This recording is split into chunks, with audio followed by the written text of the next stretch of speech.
Years ago when I had my own restaurant, most popular item on the menu was fried chicken. It was much better than the usual southern fried chicken that most folks were used to, because I always did cook good chicken. Folks that came to my place to eat loved it, but I wasn't satisfied.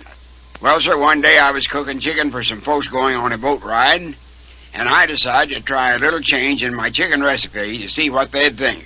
So instead of using just the 10 herbs and spices I'd always used, I decided to add the 11th ingredient, don't you see? Well, the minute I tasted that chicken, I knew I'd made the best fried chicken that had ever been cooked. That recipe of 11 herbs and spices makes chicken so delicious that I haven't changed it to this very day. And now it's known all over the world as Colonel Sanders' original recipe of Kentucky Fried Chicken. My original recipe chicken is special, but there's a whole lot more to it than just the 11 herbs and spices.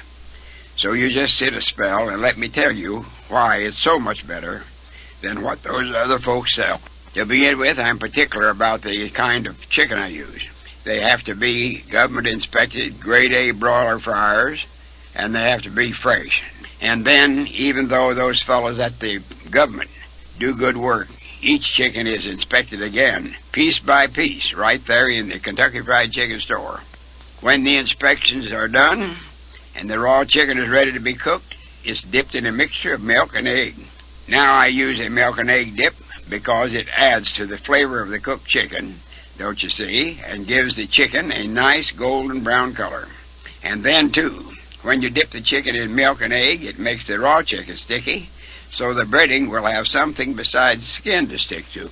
And after the chicken has been dipped in the milk and egg dip, I dump it into the breading mix.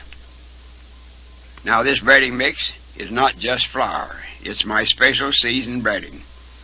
To begin with, it's a high-quality flour that's been carefully blended with salt and then mixed with my secret recipe of 11 herbs and spices. And to make sure that you get a full flavor of those secret ingredients, I don't just dump the chicken in and push it around a bit. No, sir. Each piece of chicken gets this special breading folded and pressed onto it until there's a nice even coating covering the whole piece.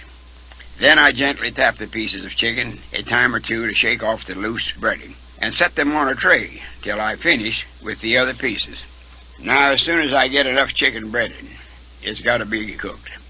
When I cook my original recipe chicken, I only use pure all-vegetable shortening, and I never cook anything else in that shortening because I don't want you to taste anything but the delicate flavor of the chicken. Now my chicken is cooked with a lot of attention to the temperature of the shortening, the pressure of the cook pot, and the length of time that you're cooking.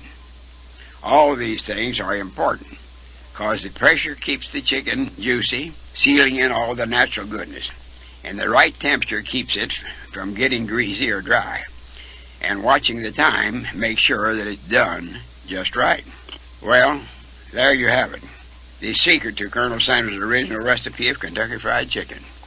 Good chicken coated with the milk and egg dip, breaded with my secret recipe of 11 herbs and spices, then cooked in the all-vegetable shortening while I make sure that the pressure, temperature, and time are just right. You know, they tell me that we have over 6,500 Kentucky Fried Chicken stores in 48 countries around the world now. And there are a lot of young folks who are mighty proud to be able to cook chicken in the same way that I do. They take great pride in serving a fried chicken that's golden brown with a soft, flavorful crust on the outside and moist, tender, juicy meat on the inside. I know because it's always cooked in the same way, the way I taught them. And that makes me proud enough to say, whenever you're looking for good fried chicken, go to a Kentucky Fried Chicken store and ask for some of my original recipe chicken. If you haven't tasted it before, you've got a real treat in store.